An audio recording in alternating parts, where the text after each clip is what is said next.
నమస్తే స్నేహితులారా. వేణుస్వామి అనే పేరుతో జ్యోతిష్య శాస్త్రాన్ని దురుపయోగించుకొని జనాల్ని, సమాజాన్ని తప్పుదావ పట్టిస్తున్న దొంగ వేణుగాడు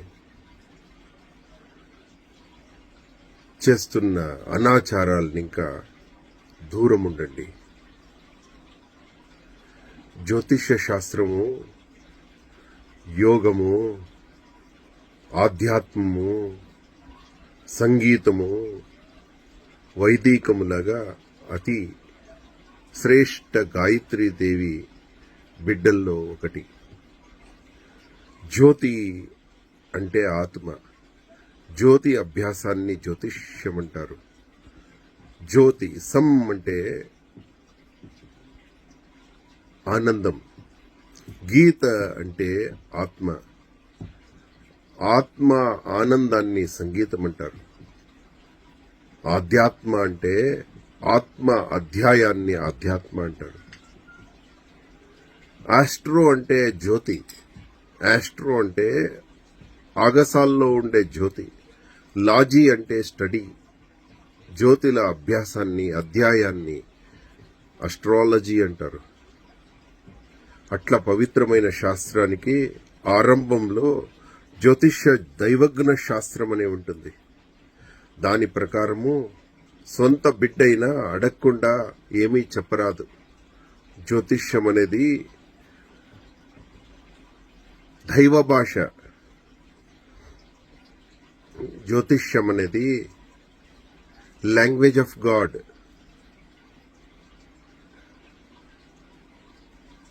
దైవ విద్య,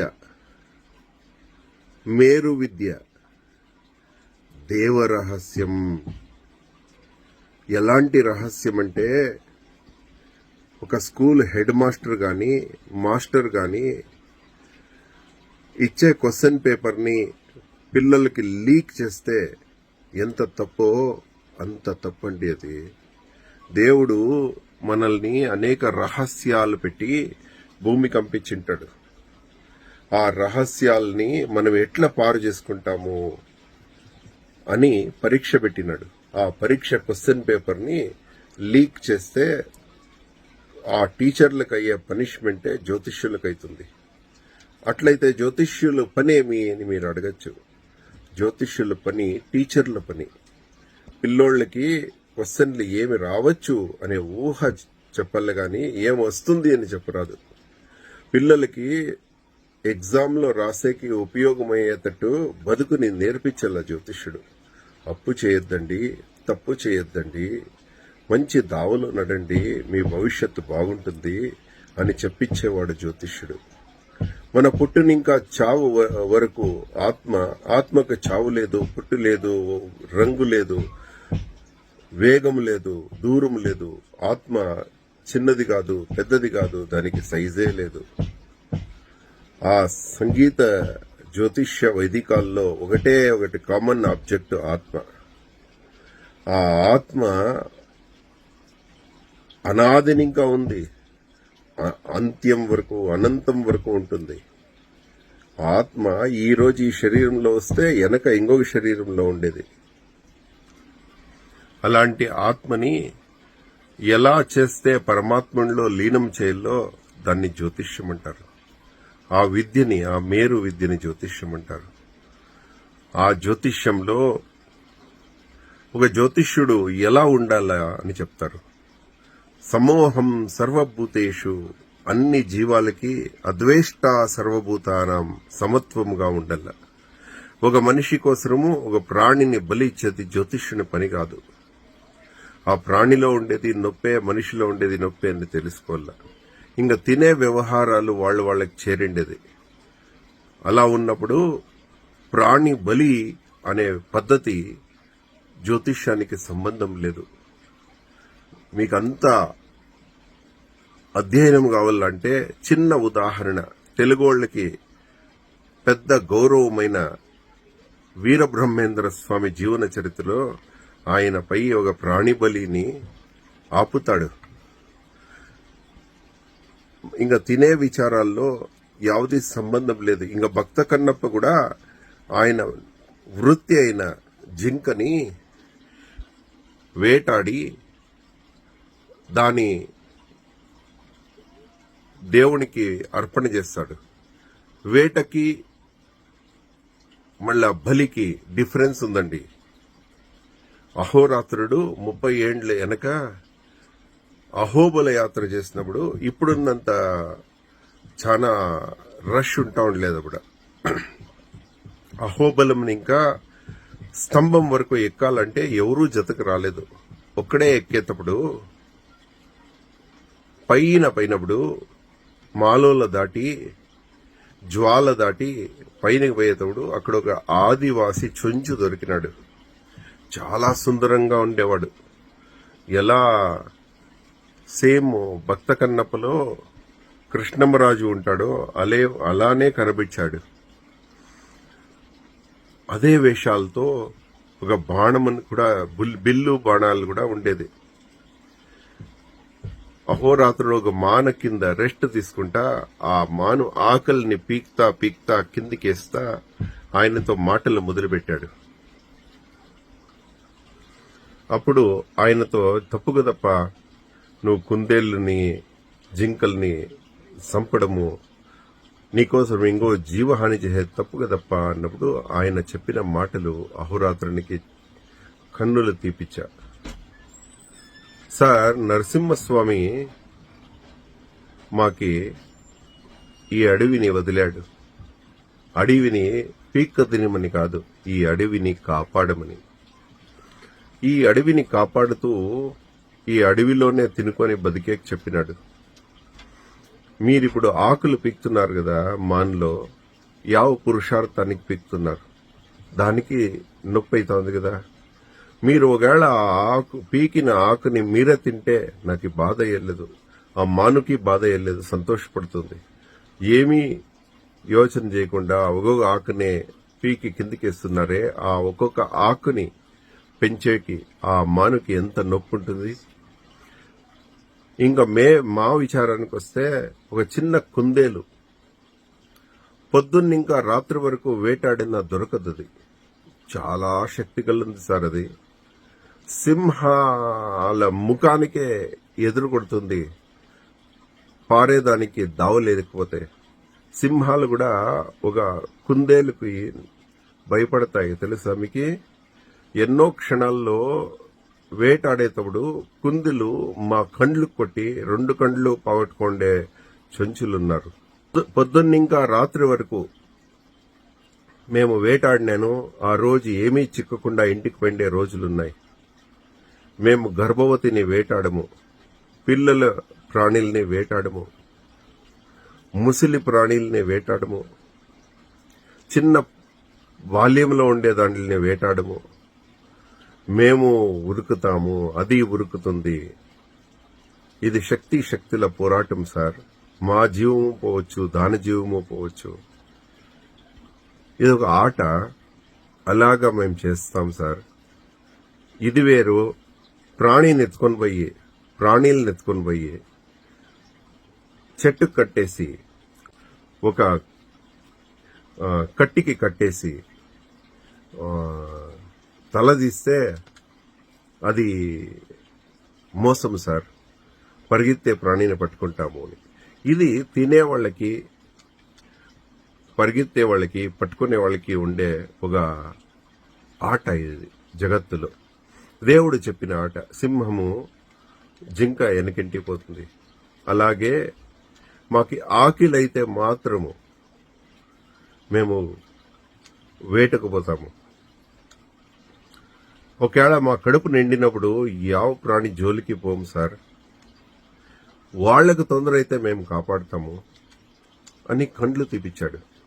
ఇదేమైనా గాని ఈ దొంగ వేణుగాడు చిక్కినోళ్లకంతా ప్రాణిబలి, కామాఖ్య దేవి పేర ప్రాణిబలి. అక్కడ కామాఖ్య దేవి దేవస్థానంలో ఇప్పుడు అజ్ఞానం ఎలా పెరుగుతుందంటే, అక్కడ పై చూడండి, చిన్న చిన్న గొర్రె పిల్లలు, చిన్న మేక పిల్లలు. నేను అక్కడ అడిగితే ఎందుకు ఇట్లా చేస్తున్నారు మీరు, దేవాలయ నీతిలో కూడా రాసింటుంది, పెరిగిన ఒక బలి నీతికి కూడా ఒక లక్షణాలు ఉంటాయి. చిన్న పిల్లల్ని ఎందుకు ఇస్తున్నారు అంటే, సార్ పెద్దది 30,000 40,000 అవుతుంది, చిన్న చిన్న పిల్లలైతే 2,000 3,000 దొరుకుతాయి సార్, అందరూ బలియచ్చు అని చెప్పి కడుపులో బాధ. యావ కామాఖ్య దేవి కూడా ఇలాంటి భయంకరమైన ఆశలు అడగదు, చిన్న పిల్లల బలి అడగదు. మనిషి అజ్ఞానంతో చేస్తూ ఉంటది. ఇట్లా అజ్ఞాన ప్రచారాలు చేస్తుండే దొంగ వేణుగాడు సమాజానికి మారకమైతున్నాడు. ఇంకా ఒక విచారము చూడండి, జ్యోతిష్యుడైన వాడు లోక కళ్యాణార్థం కోసం బతకల్ల. జ్యోతిష్యం గాని, వైదికం గాని, సంగీతం గాని, నాట్యశాస్త్రం గాని, 64 శాస్త్రాలు గాని సమాధిలో అంత్యమవుతాయి. యోగము కూడా అంతే. యమ, నియమ, ఆసన, ప్రాణాయామ, ధ్యాన, ధారణ, సమాధి, ప్రత్యాహార ఇవన్నీ సమాధిలో ఎండ్ అవుతాయి. అట్లా జ్యోతిష్యం కూడా అంతే. నేరుస్తా నువ్వు ఒక పవిత్రమైన పదవికి పోతావు. ప్రతి ఒక్క దాంట్లోనూ ఇంకొకరిని పీక్క తినేది జ్యోతిష్యం కాదు. వీడు ఇంకొక మహామారకమైన పని చేస్తున్నాడు జ్యోతిష్యానికి. ఆంధ్రప్రదేశ్ జ్యోతిష్యులందరూ ఒకటి కాండి. మళ్ళా సంవిధానం కూడా కొంచెం కండ్లు తెరిచి, పోలీస్ డిపార్ట్మెంట్ కూడా కొంచెం జాగృత కావాల. దయవించి చెప్తున్నాను. మళ్ళా ఫిల్మ్ ఇండస్ట్రీ మాట ఎత్తి ఎత్తి ఎత్తి వీడు ఎప్పుడు ఏం చెప్పేది, వాళ్ళు డైవర్స్ అవుతుంది, వీని డైవర్స్ అవుతుంది అని వాళ్ళ పేర్లు తీసుకుని భవిష్యత్తు పెండ్లి దినమే డైవర్స్ మాట్లాడుతున్నాడు. వీనికి పెండ్లైంది, వీని ధర్మపత్నిని మనమందరూ గౌరవిస్తాం, వీడు సుఖంగా ఉండాలా అని అనుకుంటాం. ఆ యాక్టర్లు పెళ్లైతే చాలు వీళ్ళది డైవర్స్ అయిపోతుంది. నా అల్లునికి చెప్పాను, వాళ్ళ పెండ్లి చేపించొద్దు, వాళ్ళకి డైవర్స్ అయిపోతుంది. వీడు ఎవడు, నువ్వెవరో బ్రహ్మదేవుని పక్కలో నిలబడుకుంటువే? భవిష్యం రహేతోడు సాక్షాత్ బ్రహ్మునికే తెలీదు. జగత్ ప్రసిద్ధి ఆస్ట్రాలజర్ వశిష్ఠ దేవ ప్రాగ్జ్యోతిష్య నగరంలో ఆశ్రమం ఉండేది. అట్లా వశిష్ఠ మహర్షి కూడా జ్యోతిష్యాన్ని, రహస్యాల్ని కాపాడిన వ్యక్తి.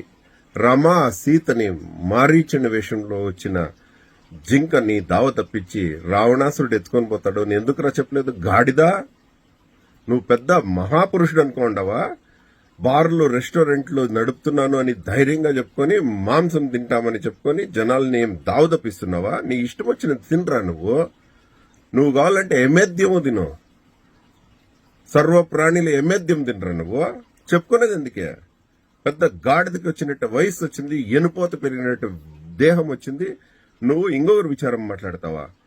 ప్రభాస్ అట్లయిపోతాడు, ఆ యాక్టర్ నాశనం అయిపోతాడు, ఈ యాక్టర్ నాశనం అయిపోతాడు, నీకు ఇష్టం వచ్చిన వాళ్ళు బాగైతారు, ఇష్టం వచ్చిన వాళ్ళు గెలుస్తారు, ఇష్టం లేని వాళ్ళు సోలిపోతారు. సోలిపోయిన ఇంకా కూడా నీదేం రా సొల్లు, జొల్లు, పాపిష్టోడా? జ్యోతిష్యం అనేది అట్లా కాదది, అది దేవ రహస్యము. ఏమి చెప్పల్లా, ఏమి చెప్పరాదు, జనాల్ని మంచి దావలో ఎట్లా నడపల్లా అనేది జ్యోతిష్యమురా? అడవిగాడిదా? నీతో మేము దండించకపోతే జ్యోతిష్యాన్ని కాక లోకాన్నే కంటకడైతావు. నువ్వు అనొచ్చు, నేను వాళ్ళ గురించి మాట్లాడరాదని చెప్పే నువ్వెట్లా వాడు, నన్నెందుకు తిడతావని. నువ్వు కూడా తిట్టు, సమాజాన్ని తప్పుదావు పట్టించే వాళ్ళందరినీ ఎత్తి తిట్టు. పెళ్లి చేసుకునేది పర్సనల్ రా గాడిదా. శ్రీ వెంకటేశ్వర స్వామి అవతారానికి కథ తెలుసు కదా నీకే. విష్ణుపై కోపించుకొని వచ్చిన మహాలక్ష్మి ప్రతి ఒక్క దంపతుల్లోనూ ಯಾವುದೋ క్షణములో వైమనస్సులు వస్తాయి, పుట్టినింటికి వెళ్ళిపోతారు. సాక్షాత్ సూర్యుని భార్య సంజ్ఞాదేవి విశ్వకర్మునింటికి వెళ్ళిపోతుంది. వీటితో అయ్యేది ఈ హీట్ తడుచుకునేకి వెళ్ళదని. ఏమో కారణాలు ఇంకా వేరే అవుతారు, ఒకటవుతారు. నీకెందుకు రా గాడిదా? మీ అప్ప పెట్టిండే సంపాదనలో తిరిగి తిని పెరిగినారా వాళ్ళు? పాపిష్టోడా? వాళ్ళ యాక్టర్లు వాళ్ళకి కొంచెం ఎవరైనా లాయర్స్ ఐడియా ఇస్తే వీడిని ఈ పర్మనెంట్ గా జైల్లో వేసేయచ్చు. ఇంకొకరు విచారంలో మాట్లాడతావా నువ్వు? నీ దగ్గర వచ్చేవాళ్ళ కర్మ ఏమరా? వాళ్ళని చేసుకోవద్దు, వీళ్ళని చేసుకోవద్దు, పాడైపోతావు. నువ్వెవడురా నువ్వు? హద్దు పద్దుందేమరా నీకి? పొగురుపోతా నీ కుటుంబానికి అందరూ గౌరవం ఇస్తా ఉండలేదు.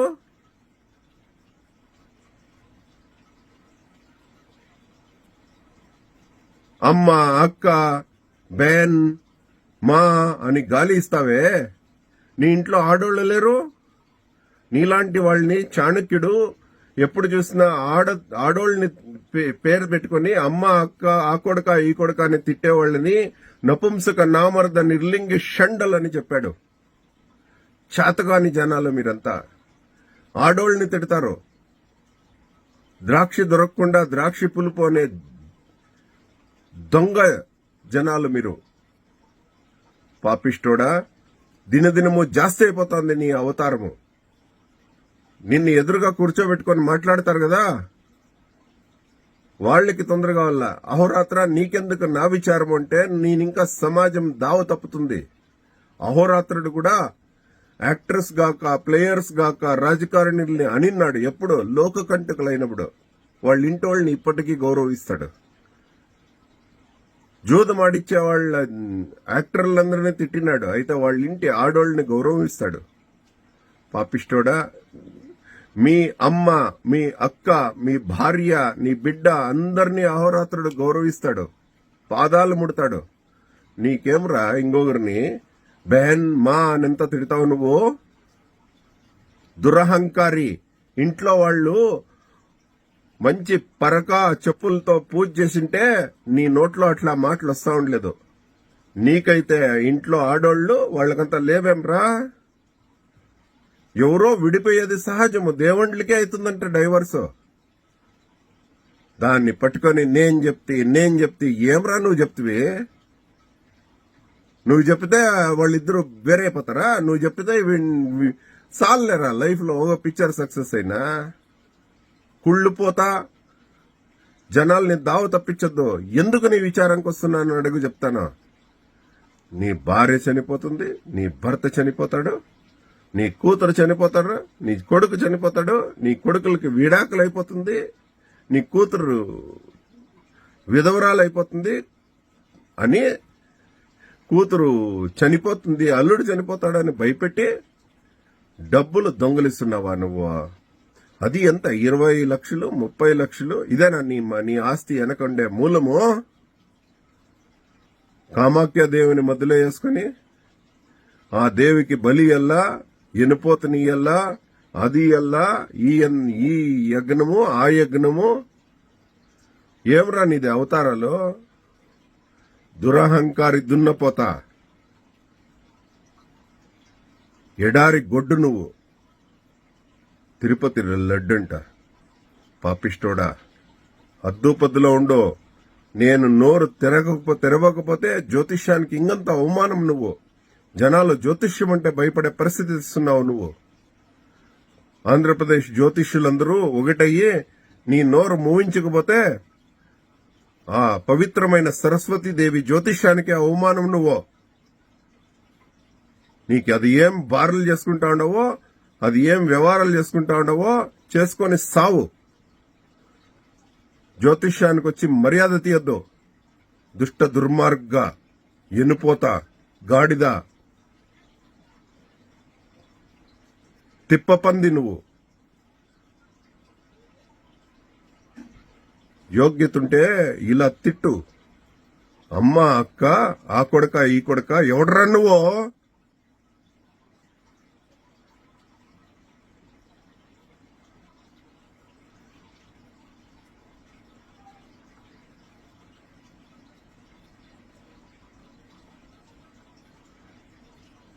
ఆంధ్రప్రదేశ్ జనాలకి అహోరాత్రుడు కోరుకునేదేమంటే ఇట్లా మూర్ఖుల్ని తలపైన కూర్చోబెట్టండి.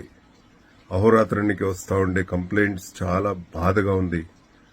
వీడు పీక్క తింటా అన్నాడు. వీని ఆస్తి మూలము ఇదే అని తెలుస్తుంది. ఇట్లా వాళ్ళు ఎక్కడ చిక్తే అక్కడ దండించండి. ఎవరు ఆడ బూతులు కూస్తారో ఆడోళ్ళని గురించి అమ్మ, అక్క, కొడక, ఇడక వాళ్ళందరినీ నపుంసక నామర్ద ఘోషణలు చేయండి రోడ్డు మధ్యలో నిలబడి. అప్పుడు వీళ్ళు దావకొస్తారు. ఏమి టీవీ షోస్ లో కూర్చొని ఆ కొడుకు ఈ కొడుకు అని మాట్లాడతాడు వీడు పాపిష్టుడు. ఏమి వీడి నోటికి హద్దుందా? అన్ని విద్యలు గురించి మాట్లాడేస్తాడు వీడు. అన్ని యాక్టర్ల గురించి మాట్లాడతాడు. భయపడద్దండి యాక్టర్లు కూడా మీరు. వీడు డైవర్స్ చెప్తే ఏమి, వీడు చెప్పకపోతే ఏమి, సుఖంగా బతకండి అందరూ. ఇష్టం ఉండేవాళ్ళు జట్లో ఉంటారు, లేనివాళ్ళు వేరైతారు. వీడేవాడు చెప్పేకే. ధన్యవాదం. అహోరాత్ర.